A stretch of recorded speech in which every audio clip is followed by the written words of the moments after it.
Recording. Okay, so we can continue and help us Yom Tov. And this tonight's hopefully we can get through all of what the Tzurba has here for Yom Tov Sheni. So in a nutshell, when the Torah says there's Pesach, when the Torah says there's Shavuot, when the Torah says there's Sukkot, when the Torah says that there's a holiday, it means it's a one day. So what happened and how did it happen that it became a Yom Tov Sheni? So back in the day when they established the moon, the new moon with witnesses. So remember, the moon renews itself every 29.5 days. So depending how you look at when you see it, sometimes you'll see it and Rosh Chodesh will be the 30th day, and sometimes Rosh Chodesh will be the 31st day. And it depends when Beit Din, and they have a right to change they question and they're able to postpone. They have what they can do. It's fine. And so what happened was, at first, if I remember my history right behind it, like this. It's okay. Promise you. I forgive you. So at some point, they used to light fires, okay? And that's the way they signal when Rosh Chodesh was. And when you light a fire, it's very easy to tell because there were lookout points. They saw a fire from there to let the other communities know. Right. So they would light a fire in one place. There'll be a lookout in another place. He would light the fire, and then they would pass it. And the whole way, you can light up very quickly. You can pass that communication. Unfortunately, there were certain groups of people that had their own hishbonot when they wanted to make what, and they went ahead and lit the fires on the wrong days. So the Beit Din said we cannot rely on the fires anymore. So what did they start doing instead? They started sending out shlichim, started sending out agents from the Beit Din that would go to each community and tell them that this was the day Rosh Chodesh was made. And they had the proof and everything like that. Ahead of time. No. That date? They made Rosh Chodesh. And then they sent the agents to go tell the other communities. Yeah, but you tell them. So very good. So the communities that are very far away, they didn't know what day was Rosh Chodesh. What day is Yom Tov? What day is Pesach? It could be today. It could be tomorrow. We don't know yet. And that's how it came to be Yom Tov Sheni. Yom Tov Sheni came out because of Safek. We're not sure what day was actually Yom Tov because we're not sure what day is actually Rosh Chodesh. Now, already many years ago, when the Sanhedrin was realizing that they're no longer going to be around, they took it upon themselves to make a calendar for the rest of eternity. I have one. That was Mekadesh all the Rosh Chodeshes. That's what the Rambam says. The whole reason why I Rosh Chodesh and why we have Yom Tovim is because there was already Mekadesh by that Beit Din. So they already set, based on calculations, what day will be Rosh Chodesh. So if that's the case, then we already know what day is Rosh Chodesh, for real, for legit, because we're going on a calendar. Right? So we know everything. Then why are we having a second day of Yom Tov? We already know it. We know what day Rosh Chodesh is. We know the Molad. We know everything. So why do we have a second day of Yom Tov? That is the first source on page 183. Is the Gemara Masechet Beitza. The Gemara itself asks this question: V'hashta de'adinan b'kviya de'archa. Now that we know when Rosh Chodesh is established, ma ta'ama avdinan today yomeh. So why are we still keeping 2 days Yom Tov? It's not your question. It's the Gemara's question. Someone walks in, Rabbi, what are we doing? It's not your question. It's already the Gemara asked this. The Gemara says, why? Mishum Deshalchu mitam. They sent a message from Eretz Yisrael to Bavel. And the Chachmei Eretz Yisrael said to the people in Bavel. What's mitam? Mitam, from there. Tam is sham. Sham. Tama. Sham, misham, mitam. It's sometimes it's Aramaic, so the taf is a shin. Okay. Interchangeable. Okay. Mishum Deshalchu mitam. Hizaharu b'minhag avotechem beitechem. Be very careful with with the minhagim that is from your fathers that is in your hands. That they kept 2 days of Yom Tov. Why? Zminin de gazre hamachut gezera ve'ati le'ikal. There might come a time where the government will forbid us to do calculations or whatever it means. We won't have the knowledge to do the calculations. And as such, we won't know exactly what day Rosh Chodesh is. And we might not know what exact Yom Tov is. And someone might come to actually eat chametz on Pesach because he thinks it's not Pesach yet or something like that. And because of this worry, because of this possibility, the Chachamim in Eretz Yisrael sent to the Jews in Babel to continue to keep a 2-day Yom Tov.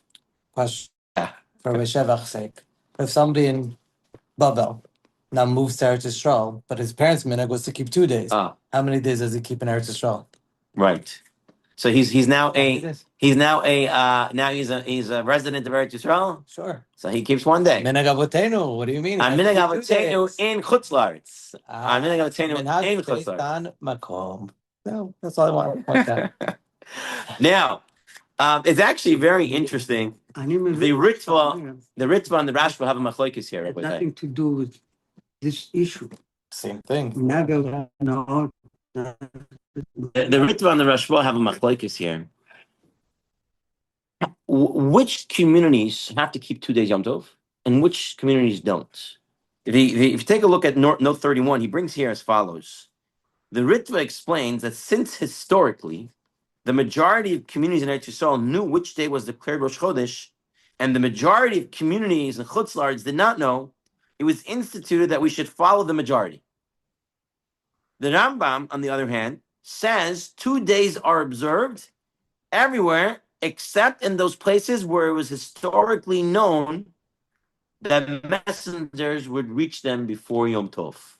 Okay? So the Ritva understands it. In Eretz Yisrael and anywhere that was possible to get the message, right, where the majority would get the message, everyone can keep 1 day Yom Tov in that area. The Rambam says only in places that we historically knew that they got messages. So this happens to be a question in certain places in Eretz Yisrael today, where there was no Jewish community there. Okay? In the new parts of Yerushalayim, in Eilat, and these other places, that they're part of Eretz Yisrael, right? Today, part of Israel. Not Eilat. It's part of Israel. Eilat, no. It's not in the state of Israel? Today, yeah, but... It's in the state of Israel.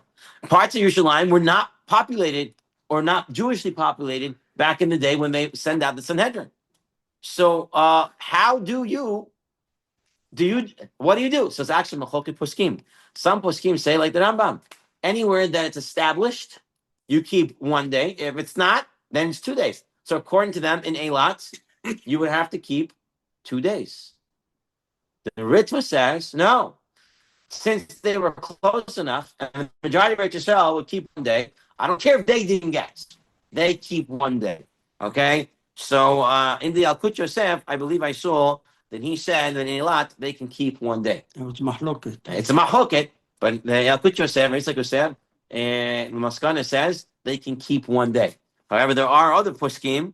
The Brisker Rav, he was concerned that this may apply parts of Yerushalayim that were not built at the time of the Beit HaMikdash, and he refrained from doing malacha on Yom Tov Sheni in the new neighborhoods of Jerusalem.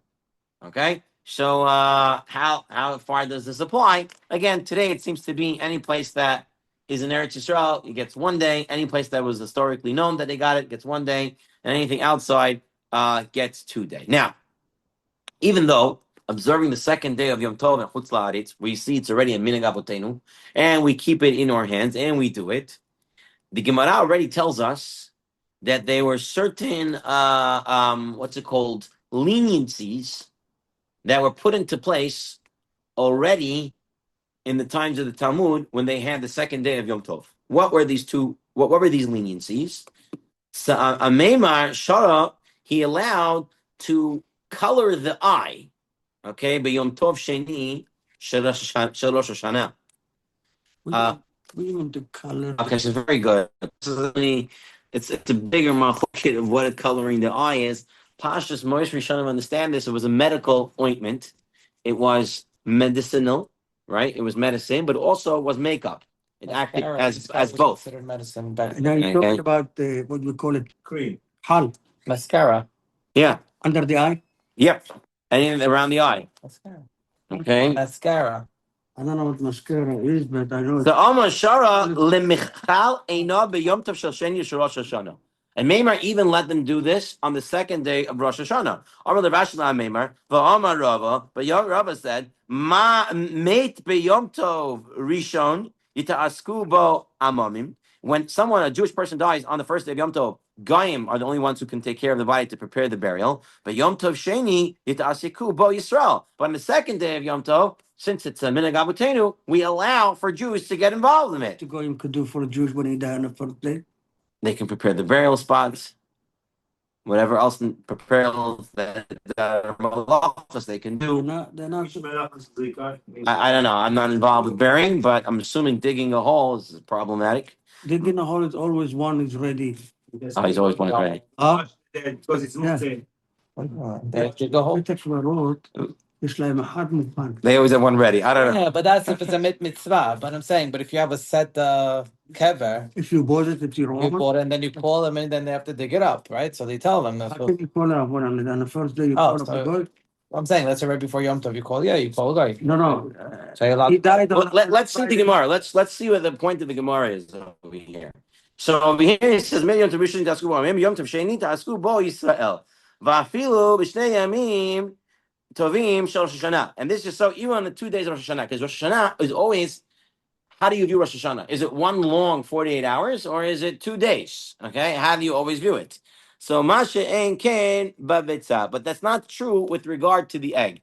Okay, so if the egg, what's it called, was laid on the first day, may not be used on that day. However, an egg that was laid on the first day may be used on the second day. However, Rava limits this on Rosh Hashanah because 2 days are viewed as kedusha achas. So he says for burial, I'll let you on the second day of Rosh Hashanah. Be over the malachos the rabbanim, and you can take care of stuff to bury the body. However, for the egg, they said no. We could looking at it as one long day. Omerle, so Meir said to Rav Ashi, Ana kinhardae severely the amrei af bebetzah. No, we hold even for betzah. Rosh Hashanah, the second day is considered a separate day. So late on the first day, second day is not going to be a problem. The same thing with the eye, with coloring the eye. So a Maimer held on the second day, you can color the eye because even on Rosh Hashanah, because it's considered a separate day of Yom Tov, day 2, not one long day. What does the Shulchan Aruch say? Let's take a look at the Shulchan Aruch. Shulchan Aruch says in source 44, Ein chilik ben rishon l'sheni ela le'inyan mit v'chein lechachol et ha'ayin. And also to apply this mascara, this ointment to the eye. To call the eye, it means to color in the bottom of the eye. To color around the eye. On the bottom. Around the eye, whether on bottom, whether on I top. don't know from the top. I know that they do it only on the bottom. So I think they do it everywhere. Huh? They put the blue, No. the blue around the eye. That's what I understand it to be. Check it out. Okay. On the bottom, for health wise. So now, Shulchan Aruch says as follows. Now we're gonna skip the Ramah for a moment. Va'afal pisha aser berishon el al yidei ein Yehudi im ein boy sakana. Okay. Now applying the ointment to the eye is forbidden on the first day, right? Im ein boy sakana. If there is no sakana. B'sheni mutar afilu al yidei Yisrael. On the second day, it is mutar even by the hand of a Jew. Chutz miyom tov sheni shalosh Hashanah d'shnei yamim kedusha achat arichita hen. Okay. To make a hole. Here he's talking about the putting the ointment to the eye, right? No, I'm talking about for the men. Okay, hold on. So now, the question was asked because the Rambam, I believe, if I remember the sugya correctly, the Rambam says you can color the eye just for decoration too, even if it's not for medicinal. So later they asked the Rambam's son, Avram ben the Rambam, did your father really mean even if it's not medicinal, because remember, most Rishonim understand this, that the blue to the eye is it's using for medicine. Okay, and therefore on the second day, because you really need it, and it's not a sakana, but you're sick, so we allow it. But the Rambam is mashma, no, even if it's just for makeup, just literally to color the eye. And the Rambam's son said, yes, that's what my father meant. He meant even if just coloring the eye. And Chamavadia reads in the Shulchan Aruch as well. He doesn't see that it's talking about medicine. He understands this. Right? It's also on the first day, unless he's really sakana, then you can do anything for the person, right? But Sheni mutter, I feel like Israel, even if it's for makeup. Okay, so Rav Elbaz Shlita from Main Street, he puts out in the Tivei Or that halacha l'maaseh, and Rav Lior Dahan says this as well, that the ladies can put on makeup on the second day of Yom Tov, makeup that is only problems de Rabbanan, and it's not just the eyeshadow, but it's any type of makeup they can put on that's only rabbinically an issue. Okay, if it's malachas that are actually deraisa malachas, then that would still be not allowed on the second day of Yom Tov, because they understand the sugya like the Rambam understood it, and Chamavadia understood that sugya. What? Shabbat makeup. What is that? So Shabbat makeup would be permissible, on the second day of Yom Tov. Can you Shabbat makeup on Shabbat? That's a different question. On the second day, definitely. Some of them, yes. If they do it correctly. We're talking about on the first day. We're talking about other types of makeup that are actual and Issa right. He's talking about regular makeup. Could you put on regular makeup that you can't put on Shabbat? You can't put on the first day of Yom Tov. Shabbat makeup, if you hold Shabbat makeup is okay, so you can put it on Shabbat and you can put it on the first day. Okay, but everyone would hold on the second. I mean, not everybody, but everyone who holds like Chamavadia would say the second day would also be not problematic. Okay, others hold this is only the case about someone being sick. That's what Ashkenazim Paiskim and many other Sephardi Paiskim, I would assume, also understand this sugya. What kind of sickness do you have that you have to put? That's call is used. I said used to be mascara. If you want it, hold up the page on Wikipedia. Oh yeah, okay, go ahead. Yeah. Record aesthetic adornments is a culture universal, and mascara can be documented in ancient Egypt. Records from 4000 BC refer to a substance called kohl.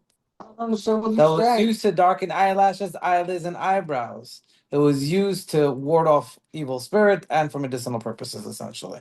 I didn't know. Oh, Kyle, okay, so I can't help you, but right now it's medicine. They use it for both beauty and medicine together. The medicine is. What kind of sickness do you have in your eye that you got to put? That's sickness. That sickness is in the eye. What kind? You've never seen sicknesses in the eye before? It doesn't exist. I asked you a question. Don't tell me if I. What's your question, Rabbi Shevach? What's your question? The question is, what kind of sickness do you have that you got to put collar? Let me ask you something. You understand all the medicine from the previous generation? No. Exactly. So this is one of them too. That's my question. You don't have to understand it. They had medicine that we don't use. We use medicine that they didn't use. You don't have to know. You don't have to know it. The fact was their medicine is different than our medicine. Beautiful. Treating eye infections. Happy? Okay. Eye infections. Nowadays, Rabotai, this heter that the Gemara gave, nowadays, this heter that the Gemara gave to Jews to be busy with the burial of a Jew who passed away on the second day, most poskim sort of go back on that and say, no, we don't really do that today. Okay, there was back then, it was B'zayin Hames, you leave it out, there was no refrigeration. Okay, also today, it's really all that's allowed is the minimal halacha that you need, and only the people that really need to be there. What happens if people find out that there is a burial going on? Everybody goes, nothing else to do in Yom Tov, so they all go, and everyone gets involved, and they drive, and they do this and do that. So the poskim there say today's poskim say that this really shouldn't be done, even by Jews on the second day. You should put it in the morgue, put the body in the morgue, and you'll take the body after Yom Tov and do what needs to get done, rather than to be over malachas. So you can bury him on the second day? Halacha, yes. You can. Right, that's what we have. That's what the Gemara says, but today it doesn't really happen that way. Back in the day, people lived in villages. Everyone knew each other. There was a burial. It was taken care of in a quick way. You had goyim, Jews, depending on first or second. These days, it's a whole different system. The postman say, you know what? Put them in the freezer. They'll take care of it the next day. Somebody died on a Friday. Friday. If they have enough time No to prepare. place, no hospital, no nothing. They put him on the side and they have Are you talking about to these shop days? and they put him Talking on. about these days? Yeah. These There's no days. fridges these They days? put him in the No. fridge. They put him in the fridge. If he died in the hospital, yeah. But if he dies in the house on a Okay. Friday, Call the, what you call the, what's it called? don't call They come, they nobody. take him and they put him in the fridge. No, you don't call Who's anybody. keeping the body at home? Huh? Who's keeping the body at home? Right. Who's keeping the body at home? Anybody that died on a Friday, I'm aware of that. Okay. I'm aware of that. That somebody died on a Friday. Okay, so they have They to. didn't even announce it at the school. The Motor Shabbos, they announced that they're going to go and bury somebody and everybody Okay. came. But he was in the hospital when he passed away. He didn't pass away at home. He passed away in the hospital. Before he passed away, then he got alive. Oh, that one I don't know that story. Okay, so that is the halacha regarding the second day of Yom Tov. Now, this is another question. Sometimes, Baruch Hashem, we have this chut that we have from Bnei Eretz Yisrael. They come to visit us here in Chutz La'aretz. Okay, now they come on Yom Tov. They come before Yom Tov, and they're here for Yom Tov. They, in Eretz Yisrael, they have how many days Yom Tov? How many days Pesach?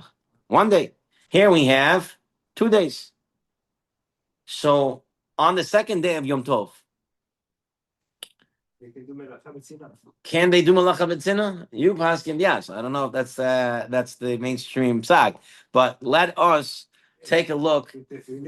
Let's take a look. That's the end. Let's take a look at the page 186. I will tell you, page 186. There's a Gemara Masechet Psachim. Okay, Gemara Masechet Psachim says as follows.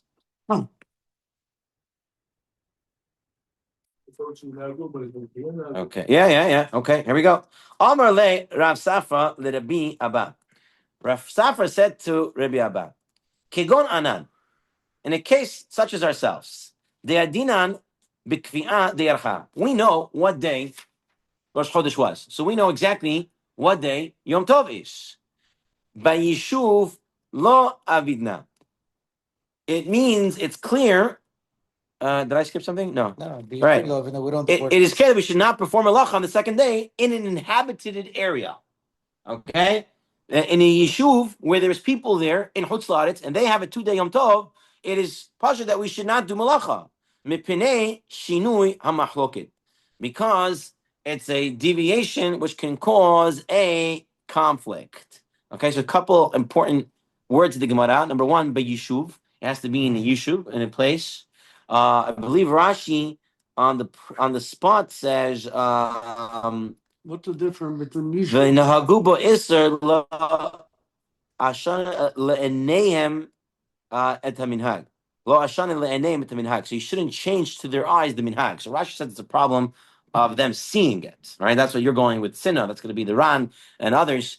But right now, Pashat Gemara says in a yishuv where there's people living in Chutz La'aretz, there you have to keep 2 days because you don't want to because of machloket. So that's what the Moshe goes with. If it's a malacha that no one's going to notice on lights, people are going to think it's a tumor, right? It's not going to cause any machloket because no one's going to know where it's coming from. It's not going to cause a machloket. Maybe that's going to be what? But midbar, what's the case if I'm in the midbar? I'm in America, but I'm not in New York City. Okay, I'm not where there are any Jews. I'm in the I don't know. Find a place that there's no Jews and it's in the desert. Say Amar Le says to him, so Rabbi said to Safra, Hachi Amarav, Ami, Ba'yishuv Asur, Ba'midbar Mutar.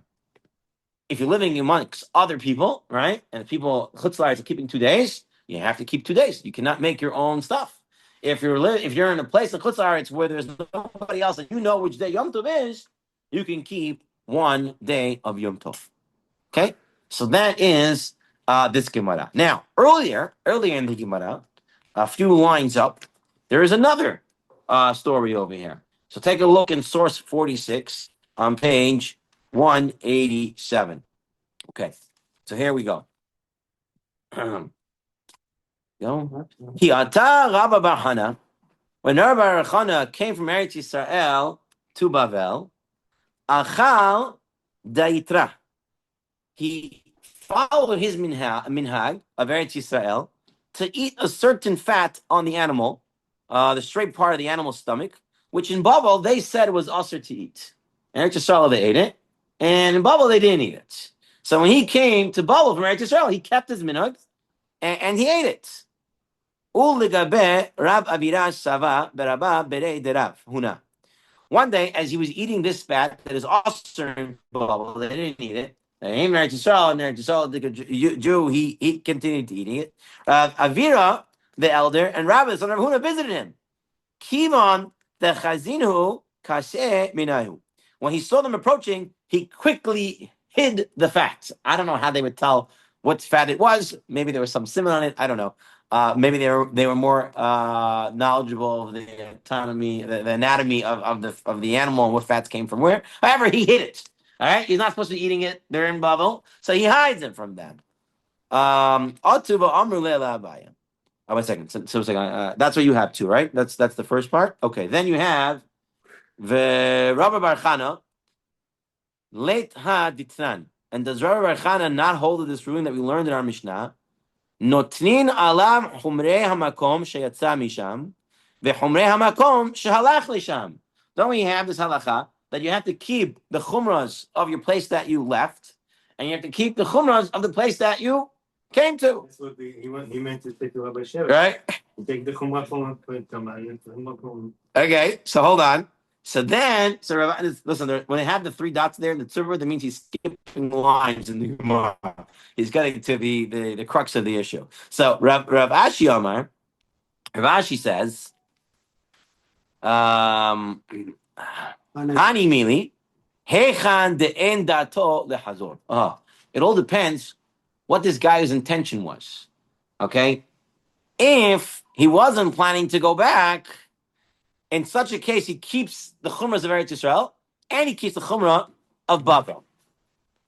However, Rabbi Bar Chana says da'ato lechazor hava. Rabbi Bar Chana's intent was to return, and therefore he did not have to keep the minhag of Babel.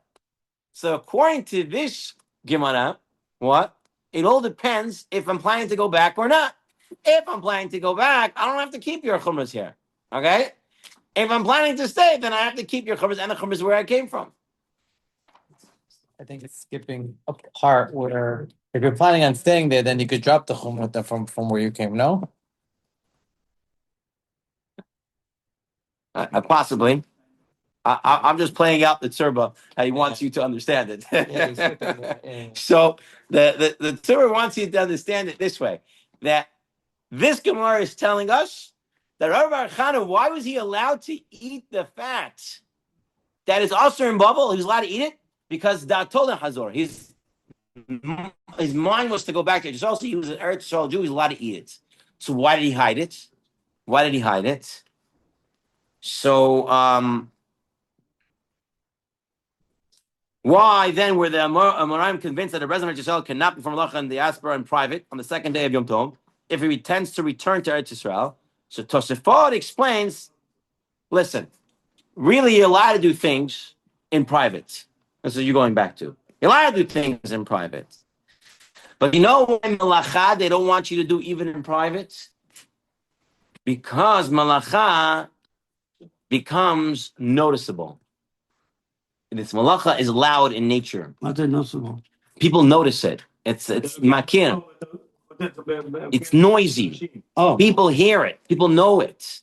So it says Tosfot, B'yishuv lo avidinan. In the Yishuv, you're not allowed to do malacha. That's what the Gemara said. If you're amongst other Jews, you're not allowed to do it. Why? It says Tosfot, afilu b'tzinah, you're not allowed to do it. According to Tosfot, you're not allowed to do malacha b'tzinah. Va'afilu datol lehazor. Even if you're planning to go back. The lo efshel l'malacha b'tzinah k'moshar divarim. Says Tosfot, I eat fat. Nobody knows I eat the fat. I ate it. I didn't eat it. No one knows I'm eating my kitchen. I'm eating my thing. That's it. It's okay. All right. And datol lehazor. So I'm not considered part of here. I go back. But for Yom Tov, second day, they're all keeping it. And if I start doing melacha, it's going to cause machloket. People are going to say, what's going on? They come to Mivaza Yom Tov. It's only one day. The big rabbi came from Eretz Yisrael. He's keeping one day. It's noisy, this and that. So therefore, afilu b'tzinah, you're not allowed to do it, says Tosfot. well, Tosfot seems to be saying it's a question of mitziyut. So if the mitziyut changed, if I'm using my phone in my room and no one knows I'm using there. So Rav Moshe is going to go with that approach. And Rav Moshe is going to say that. He's going to say malachas that are not going to lead to machlokes, right? Because nobody knows, would seem to be permissible. So let's actually take a look. The problem is Marit Ain. That's about it. Problem is, it can possibly cause machlokes and to mivaz the Yom Tov. Okay. The Marit Ain. 1 day, 2 days. Unfortunately, by the way, in many communities, even till today, they're not so religious. A lot of people come first day Yom Tov, and second day Yom Tov they don't come. And when you ask them why don't you come, why'd you go to work? What do you mean? Search yourselves. 1 day, people here they come up with heshbonot.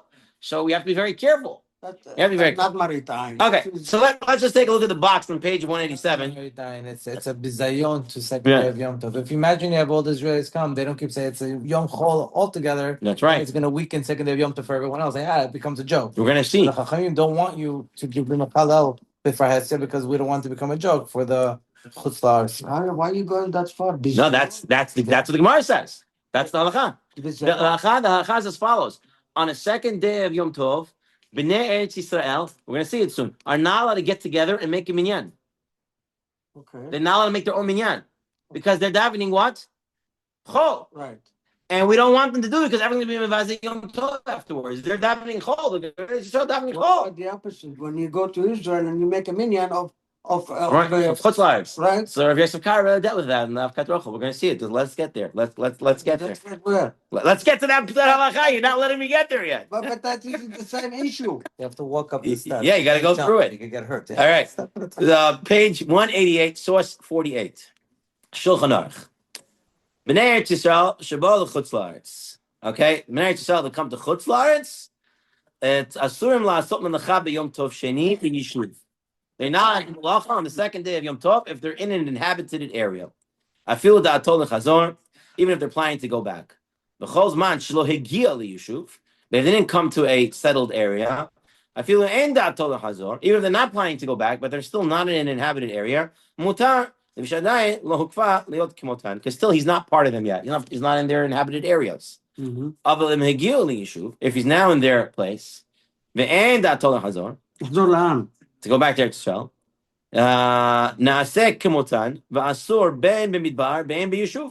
If once he came and he lived with them, and his mind was not to go back, now he goes to the midbar, he cannot, go back to keeping 1 day.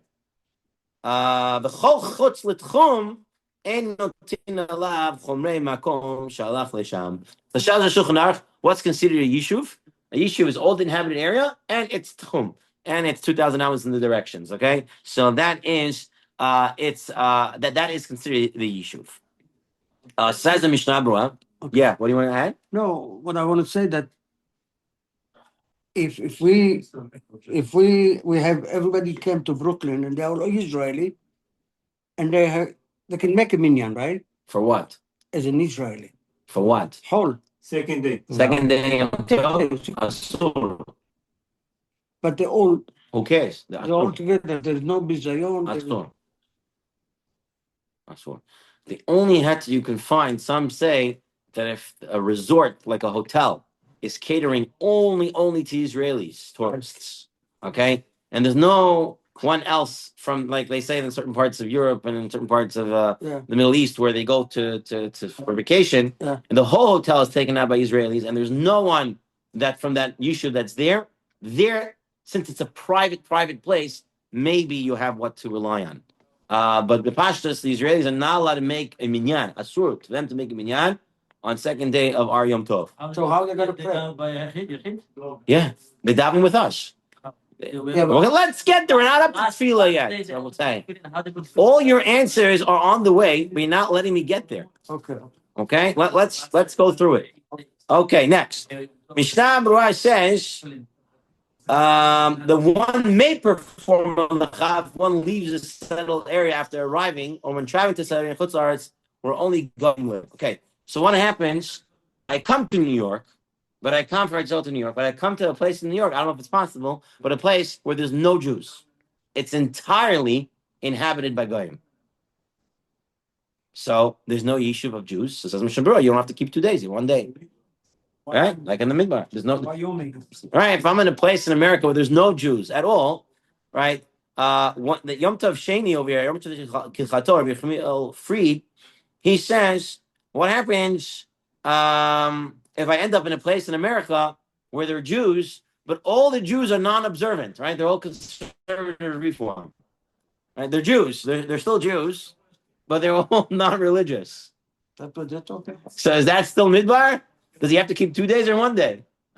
Yom Tov Sheni Kichato says he has to keep 2 days, even though they're not religious. Lamaisa, they're Chutz La'aretz, the Jews, and you have to keep 2. What's the source on that? He's saying that he basing it on the oral rulings from Rabbi Yashiv and Rabbi Orbach, who explained the Chazal did not distinguish between different cases and forbade before Milacha in all instances in the Yishuv. So if there's Jews there, that's considered a Yishuv, and you wouldn't be allowed to do it on the second day. Rav Melamed says, Rabbi Eliezer Melamed is of the opinion, like Rami is saying, he's saying no. A Yishuv is when there's an organized Jewish religious community, right? And there's religious Jewish residents, and they have a whole community going on there. That is a Yishuv. Yom Tov Sheni Kilchato says a Yishuv is even 1 or 2 Jews, 1 or 2 observant Jews. The whole place is 2 Jews, and 1 Jew in the whole city. According to Yom Tov Sheni Kilchato, that's already a Yishuv. According to Hazim Lamed, a Yishuv has to be a Yishuv, has to be a settlement where there's organizations, there's this infrastructure. There's something like that at play. Shabbat, for example, is a goy l'chol davar except for this. I mean, or not. I'm saying you can't pick. I hear you. Okay, another issue. Jews in Eretz Yisrael, they fly into America, right? Their Yom Tov ends, and they fly to America, and they get here when it's still Yom Tov Sheni for us. And they're now coming off the plane. Happen. It can happen all the time. It does happen. So can they come out of the airports? A lot of times the airport is in the Tchum, right? JFK is in the Tchum of a Jewish Yishuv. So for us, it's Yom Tov Sheni, right? So they now have to keep Yom Tov Sheni, so to speak. Why? And if they show up, all of a sudden they weren't here the first day, and they show up the second day, and they're coming off the taxi and stuff like that, it could be problematic. Can they do melacha for a person who's here? What? Can they do melacha on the second day? For someone that's here, It's here. not simple at all. They're not supposed to even be doing malacha themselves. If they do it on behind closed doors and it's not something that's noticed, Turn on the air conditioning. if he did it on his own and you didn't tell him and something like that, and he did it with Sinna and you didn't know he did it, so maybe you have what to say, but you shouldn't be asking him. No, because technically he's supposed to keep the second day also. Let's just read this. A resident of Eretz Yisrael who wishes to fly to Chutz La'aretz after the end of the first day of Yom Tov, so he can arrive at Chutz La'aretz on Yom Tov Sheni, may do so even if the airport is located within the Tchum of the city which Jews live, but some are strict about this as well. According to all opinions, one may not enter the city itself until the end of Yom Tov Sheni. He would have to stay in the airport until Yom Tov ends for us, and then he can come out and come to us. Otherwise, he has to stay. He has to stay there. At the airport, nobody lives in the airport. You can take the subway. Someone once lives in the airport. Nobody lives in the airport. Someone once lived in the airport. They made a whole movie on it. I think it's based on a true story. What's your question? Right? Oh, just said that the airport, it's an issue, it's home. No, he's saying the airport is not a problem. Coming out of the airport is the problem. Right. Coming to Bayswater is the problem. But staying in the airport until Yom Tov Sheni is over is not a problem. Right. I mean, he cannot take the subway and come over here. Yeah. If he shows up over here, you want it causes. So some poskim say he shouldn't fly at all and show up in Yom Tov Sheni. In case of need, one could be lenient, but he should not enter the Jewish community until after Yom Tov. Again, he stays put till Yom Tov ends, and then he takes a taxi, whatever it is, and he shows up. Okay. Practically, according to the more lenient opinion that permits someone from Eretz Yisrael to arrive at the airport in the diaspora on Yom Tov Sheni, he would not be allowed to go from the airport to any number of destinations within the city. Okay, we talked about this. Right. Okay. With respect to the question of performing melacha in private, the Shulchan Aruch above does not mention this issue. Shulchan Aruch above didn't say he can do melacha b'tzina. It's not what the Shulchan Aruch said. We saw the Shulchan Aruch. He didn't say that. The Mishnah Brura writes, in accordance with Totzfot, that it is forbidden. Asurim la'asut melacha va'afilu b'tzina asur. Says the Mishnah Brura on page 190 in source 52. According to this, Once inside the broad boundary of Jewish community in the diaspora, it's forbidden for visitors from Israel to perform activities such as traveling in a car, even during times of the day most people are at home or asleep, doing business or using a cell phone or computer, turning on or off lights on Yom Tov Sheni. Okay, so according to Mishnah Berurah, you can't. And Yom Tov Sheni, guy came to is here, it's it, can't do anything. Rav Yosef Karai implies in a response that one who travels to Chutz La'aretz temporary for Yom Tov may perform melacha in private. This is an Avkat Rochel Simon 26. He says over there that in private, B'tzina, he's allowed to do this. Chamavadia writes in Chazon Ovadia, depends which melachot. Depends which melachot he's going to do. So he says, striking a match, turning on electricity, which in itself is a machloket poskim if you're allowed to do it on Yom Tov or not. We don't do it, but there are some poskim who say you're allowed to strike a match, right? Because the fire is already there. It just needs a little bit of a strike, and the fire is already there. It's not like making a whole new fire. It's an easy make. Electricity is really bad. You can't really do the other poskim that say we don't do it in Maisa, right? But there are poskim who say it is, and I think he misfound it over here. Oh, he miswrote over here. yeah. It says, since they're subject to dispute among the poskim, even on the first day of the Yom Tov. Oh, I'm misreading it. Yeah, he's saying He's saying there's a machloket on the first day of Yom Tov, Right. then they could do no problem on the second day. I thought he meant this. I thought the way I read it is like they could. It's a sure machloket. He can do on the first day of Yom Tov. No. I thought it was Right, so anything that's a machloket Yom Tov can I do, right? But the poskim. So on the second day, the guy from Eretz Yisrael, he can do it because you have a sveika. You have a suffix if you can do this or not, if it's mutar or not, and it's a suffix if I can do it in Chutz La'aretz as a Jew from Eretz Yisrael, B'tzina. So therefore, he allows it. But he applies the same Spartam Mila Akam on the second day. Right. Same thing as Shard Lamachloket. Right. So it's sveika, and he allows this. Perhaps Allah is according to those who say that even bona fide malacha is permitted in private.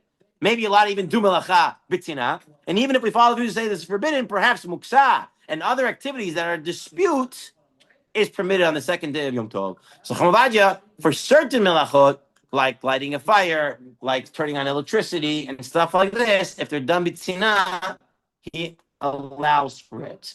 Rav Moshe, and the Igros Moshe over here, he writes, since lighting a fire to illuminate a house is not forbidden due to malacha on Yom Tov, and turning on an electric light is forbidden midrabanan only due to nolad, right? And since private does not apply to turning on a light, as it's evident that it was even momentarily kindled the lights to remain on, can see from afar. And then he says, but perhaps since in many houses, right, the second paragraph, there are timers that turn electric lights on and off without human action. Private can apply to the act of turning lights on and off, as those who see that there is light will say there is such a timer. They don't know that there's no timer there. They think the guy has it on Wi-Fi timer, this timer, that timer, and that's it. So this is probably going back to the original Gemara that we saw, and Rashi said, "Le'enehem," to their eyes, you can't do that, right? And if they don't see it, they don't know, and they can think it was done automatically. So Rav Moshe is okay for Bnei Yisrael and Chutz La'aretz to do things b'tzina that people can think happen on its own. Okay, so what we saw now, we saw two interesting things. We saw that it's not that simple to do malacha for Bnei Yisrael in Chutz La'aretz. He can't do it in public. Definitely, he can't do it in Sinai. He should try not to do it either. But if he needs to do it, something that's a machloket poskim, something muksa. Something that people would think it's automatically happening, there he has, if needed, he has it. So you definitely not allowed to ask him to do something. You cannot do it. You cannot ask him to do it because he's supposed to also keep Yom Tov that day. Okay, fine. Now we go to the issue of tefillah. Bnei Eretz Yisrael and Chutz La'aretz. What page? It's now we're on page 192, and it's now the last day of Achron Shel Pesach, 8th day of Pesach for us. For them, it is legamre whole. So, right? For them, it's shulchag. They have to put on tefillin. Their tefillah is completely different. So, what do? So, Rav Shlomo Zalman Auerbach is quoted in the Shmirat Shabbat Kilchata that the person should put on his tefillin at home, and he should pray Shmona Esrei at home with his tefillin. And that's what he has to do. Chamavadia in the Chazon Avadia was not of this opinion. Chamavadia said He puts on tefillin at home. And he doesn't pray Shemona Esrei at home. He puts on his tefillin. Kadesh li kol bechor. He says it, and then he comes to the shul. He wears his Yom Tov clothing. He goes to pray with them. They pray Shemona Esrei. He prays Shemona Esrei. He prays Chol. They pray Yom Tov. Okay. Musaf is the same. There's no musaf. It's Achon Shel Pesach for us, and it's Sukkot for them. It's Chol Hamoed. That's why I didn't use the case of Chol Hamoed. I didn't want to get into that. Right? It's completely Chol for them. So he davens his own Chol, and when they get to Hallel, he just keeps quiet. And if it's Chol Hamoed, he would pray musaf with them. And if it's not Chol Hamoed, then he will not pray musaf with them. So Chamavadim's opinion: come to shul and daven Shemona Esrei with the rest of the shul, even though your Shemona Esrei is completely different than the rest of the shul's Shemona Esrei. Shlomo Zalman opinion to daven Shemona Esrei with your tefillin on and home. Now here comes the question that Rabbi Shevach had, and we lost him for a few minutes. But here, Rav Tzvi Pesach Frank writes that even if a large number of people from Eretz Yisrael are together in Chutz La'aretz, they are not to perform a minyan for themselves to pray the weekday tefillot. Lo lizalzel befarhesia beyom tov sheni shel galiyot. Velached lo ya'asu kibbutz b'bnei Eretz Yisrael lehitpalel tefillat chol. You're not allowed to get together to pray a tefillah chol in Chutz La'aretz. Yes, that is a psak. Almost all poskim say you're not allowed. Bnei Eretz Yisrael is not allowed to gather in Chutz La'aretz to make a minyan. Okay, to make a minyan, they're not allowed to do that. Wait, I'm sorry. 9 minutes. A possible exception would be if the last day for us is Shabbat, and it's Shabbat for them. But it's Shabbat already of a Shabbat regular, not Shabbat Yom Tov for them. So perhaps there's no zilzul because they're also not doing any malacha. They're not putting on tefillin. There's none of that issue of zilzul. So maybe over there are those who want to say they can make their own minyan. So they're reading a different section of the Torah, but they're keeping all the other stuff. And what about if they call him up for Aliyah? Okay, hold on a second about that. Hold on. This is all true if you're adopting, but if you're in the midbar. Right. So, but I want to say more that this is a little bit interesting. But let's say, for example, you have a community of Eretz Yisrael going to a midbar, starting a community there, but they bring along the minhag of one day. In other words, from now on, our minhag. No, you have to take. So that actually, I think that actually is Nogea in Ukraine, in Uman. A lot of Bnei Eretz Yisrael go there and they put up residence in Uman. A lot of Breslov Hasidim. I don't know how they apply it to Yom Tov, but I do know for Hilchas Nesias Kapayim, they started doing Birkat Kohanim there because they're saying we're Bnei Eretz Yisrael. In Eretz Yisrael, we all do it. So we moved there. So I don't know if they applied the same logic to that. Like imagine, like you go to the middle of Wyoming and they say a bunch of they come and they make a Israeli community and they say we're going to keep only one day of Yom Tov over here forever. I know it's not that the lachzor. But the minhag is that so go back to the original Gemara that said the Bnei Eretz Yisrael sent them a message saying you have to keep the minhag avotenu. It's not minhag avotenu. Minhag avot meaning chutz la'aretz minhag. No, could be because that's the way. There's no makom here. No, because that's the way the Rambam understood. The Rambam said any place that didn't get the message in time is considered chutz la'aretz, and even places in Eretz Yisrael that didn't get it would have to keep it. But exactly, but it's going on. Even if in Eretz Yisrael you could have got them, but if since the minhag wasn't there yet, right? So the important time you have to keep too. No, so the opposite should also be true. Meaning to say, if you're in a place where they didn't get it because there was no minhag at the cloud, minhag at all, so then. But so now you're going back the other way. I hear you. I don't think it's done that way. I know, no, but I hear the logic, right? Here's the Yalkut Yosef. Someone asked the Yalkut Yosef what he says. Says the same thing. If there are 10 or more visitors from the land of Israel in one community, they nevertheless may not get together to form a minyan on the second day of Yom Tov for themselves. And that's right. They're not going to get together to make tif. What do you mean? When we go to Eretz Yisrael, that we can do. We could do that. Yeah. It's not a zilzul. Huh? Not a zilzul. The problem. Here he writes, instead, each of these visitors must pray without tefillin together with the hometown congregation. Simply recite something that we left for the day. I want to say even more. We don't have that much time, but Malkiel, you asked a question about Aliyat the Sefer Torah, right? Can you go up to the Right. Sefer Torah? So the Bnei Eretz Yisrael, it's no longer for him Yom Tov, okay? It's no longer for him Yom Tov. For us, it's Yom Tov.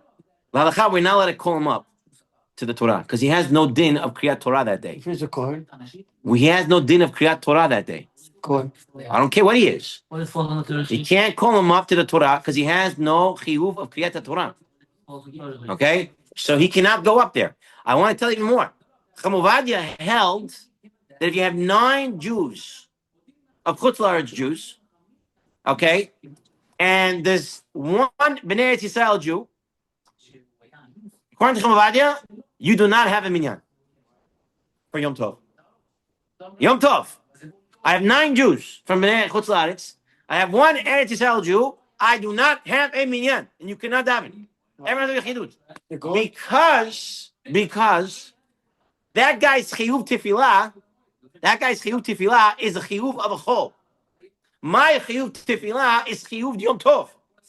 His tefillah has no shaychut to my tefillah. How can he make tzibur with me if he has a different chiyuv and we're not touching each other? Any chiyuv, I daven already, and I can still be. But you are b'nei chutz la'aretz. For you is Yom Tov. For you, no, that tefillah you don't have chiyuv. But your chiyuv of tefillah is a Yom Tov tefillah. Doesn't have a chiyuv. Why is supposed to come daven? So his whole thing is that this guy has nothing to do with Yom Tov today, and as such, he cannot pray with us. And there's no minyan that day. There's no minyan. You don't have. It's a big chiddush. I read this too. Rav Moshe is not of that opinion. I'll tell you why. Because it can't be any worse than the guy sleeping. Yes, so it is because he's saying the guy who's sleeping, he still has a chiyuv tefillah of Yom Tov. No. The Bnei Eretz Yisrael has no Yom Tov chiyuv The tefillah. 10 is a concept of Sheni. Davar Kedusha. There. Right. There. So Rav Moshe is of that opinion. I was going to read to you. He says over here, Bnei Eretz Yisrael b'chutz la'aretz. Eino yachol hitzaref leminyan shel toshvei chutz la'aretz b'yom tov sheni. Ki v'she'etzlo hu yom chol. Ve'en lo shaychut letfilat yom tov v'kriyat haTorah shelahem. So according to Chamuvadia, it is completely no minyan there that day. All right? Just wanted to bring that out. Who wants to say that? You guys want to say that? You say it's not chiyuv with the minyan, right? So why is supposed to put in the home and come down with the minyan if it doesn't have chiyuv? Because he's trying. It also says you cannot daven Shemona Esrei without tefillin. Where does it say that? Witnesses something like That's about Shema. That's not. Yeah, it's Shema, not Shema, right? How come he doesn't have chiyuv? Why is it? Okay, so why does he want him to come to the shul? Because in the shul there's a tzibur. When you pray with a tzibur, 10 people there, there's a tzibur. When you pray with the tzibur, whether you're praying with them or not, when you're praying there, it all goes together. He cannot be part of the tzibur, but if the tzibur is there, his tefillah still goes in with them. it's different. You're mixing apples and oranges. Every piece has to be looked at separately. Okay, don't mix apples and oranges. So that's pretty much what he says. Now again, Rav Moshe's opinion that's quoted from his student and the Rivot Ephraim Greenblatt. He writes that the Jew of Eretz Yisrael can be counted. Maran Shel Tzion Chazon Avadia refuted this ruling, and he said, no, it's not right. So to Machoket Rav Moshe and Chavadia of a guy from Eretz Yisrael can count as the 10th guy. So halakha, don't get into that case. Find someone else. He technically, if there's no Kriyat Torah that day for him, he cannot go up. If he has Kriyat Torah that day, meaning it's Monday, it's Thursday, it's another day that has Kriyat Torah, he can go up for Musif, for the added aliyot, but not part of those that are the chiyuv of the day. Okay? He cannot go up for the chiyuv of the day. He can go up as Musif, the extra. That's why you see sometimes when we have Bnei Eretz Yisrael, for Simchat Torah, they want to go up the day before. Shmini Atzeret for us, right? The first day. We're not Simchat Torah. There's an inyan of getting an aliyah on Simchat Torah. To rejoice in Torah, to get an aliyah. Don't ask questions on the minhag now. Now, there's a minhag to get an aliyah. So they want to get aliyah. They say, give me the aliyah when? On Shmini Atzeret. Because on Shmini Atzeret, there's a chiyuv for them, for Kriyat Torah. So they get up and they can do it. Because the next day, if there's no chiyuv, Kriyat Torah, they cannot even go up for Musif, even for extra aliyot. Because they have no shaykhs to that Sefer Torah reading. Okay? So that's on that. We got thrown off course, but let's go back inside. All right. Okay. So now he wants to deal with here, and we'll end with this last topic. How long must he remain in Chutz La'aretz before he's considered B'nei Chutz La'aretz? Okay. So how long does he have to be there? A day, 2 days, a year, 5 years? What's the case? Says the Aruch HaShulchan, it appears to me that if one who comes to Chutz La'aretz alone, if he plans to return only after a year, he's considered a person who does not plan to return. So Aruch HaShulchan says if he's there a year, he's considered B'nei Chutz La'aretz. Oh, if you look 4 years, if you wish to hold, it doesn't have to. Now, It's and again, Aruch HaShulchan says 1 year. right, Aruch HaShulchan says 1 year. Wait. Rav Elyashiv is quoted in Yom Tov Sheni Kehilchato. He says that even when travels from one place to another place for a period of several years, the length of time is not a factor that determines that person is considered one who plans to return. A person is considered one who plans to at the least, if he plans to return in less than 5 years, he is considered one who plans to return. Nevertheless, if he travels for a period of 10 years, even if he definitely plans to return, he's considered already B'nei Chutz La'aretz. I remember seeing a from Avadia. He says it depends if you have a dira left in Eretz Yisrael or if you sold your dira. That's the old it's old. There's no bite. Initial buy it if you sold it. Right. It's that. So No, but the question is because a lot of times you have shochtim and this and that. They go back and forth. Argentina and they go for a few years. They make some parnasa, they save up, and they come back there to Yisrael and they buy out. So their whole mind, the whole time that they know they're going to come back. So that's where. So I'll read what it says in the Al Kut Yosef. Residents of the land of Israel who are sent with their families on missions, on shlichut, in other countries, and who plan to remain in another country a year or more, must observe 2 days of Yom Tov as long as they reside in that other country. So Al Kut Yosef says a year. If they're there a year, that's it. They're already considered B'nei Chutz La'aretz. They have the status of residents of the other country. They must observe any stringencies or leniency that result from such residence, whether in view of others or in private. They recite the Yom Tov prayers and read on the second day, just like anyone else in that congregation. They cannot put on tefillin, and they're considered B'nai Chutz La'aretz. If he finished his mission, and now he can go back to Eretz Yisrael, however long it was, Really? as soon as there's a place in their lives, he still must consider as a resident of the country until he has to go back to Eretz Yisrael. So even though his shlichus is over, he was there 5 years, right? And now someone came to replace him. As long as he's still in Chutz La'aretz, he's B'nei Chutz La'aretz. Even though he can go back now, but he's not back yet. Once he goes back, he reverts to being B'nei Yisrael. That's the halakha. He said anything about an apartment or a dira? He does. He brings over here. He brings over here. I don't have the exact spot, but he did bring that if a person had 2 houses, here and there, Right. and he lives half the year there, half the year there. Right. Yeah, I believe, if I remember correctly, he says it depends wherever you are for Yom Tov, because you're B'nei Chutz La'aretz. The other case is a person always goes to Eretz Yisrael for Yom Tov. Some people are oil regal. Every regal, they found themselves in Eretz Yisrael. They Baruch Hashem could afford it to go up, so because they always go there, they'll be considered B'nei Eretz Yisrael. Okay, so it depends.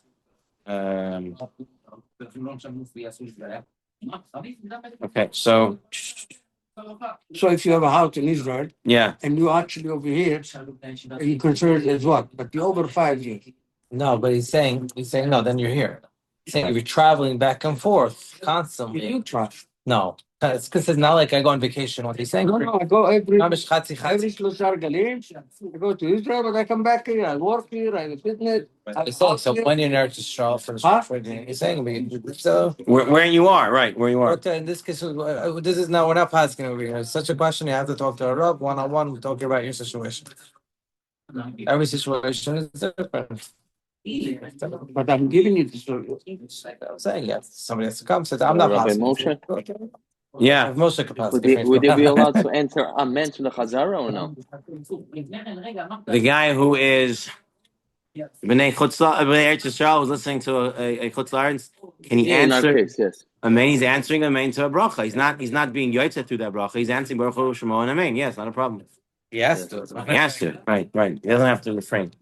I just have to run it. Okay, Yashik, I think we're at tag. Very good. Yashik, we have minyan. We have minyan. I was gonna have a minyan a week by his house right Oh, now. he's anyway. So. Shachrit, they're asking tomorrow morning. Rain, not a rain. Maybe you want to speak to them directly. I don't know if you want to speak to Avner directly. And it does. Can he get 10 people to come?